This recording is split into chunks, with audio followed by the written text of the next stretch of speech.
Days after NSO, I ran my first election. And from then on, it's been election after election, opportunity after opportunity.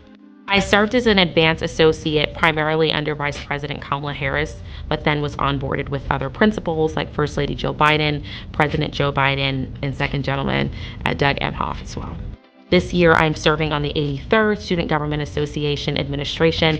As president, we have been able to lead exciting civic engagement initiatives and really reflect the Spelman sisterhood from a more niche end of advocacy.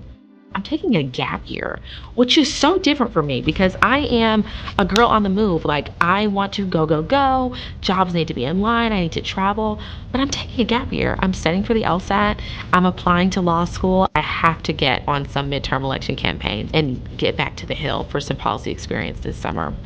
Spelman is the only place that will give a Black woman all of the things they need to win and to want more.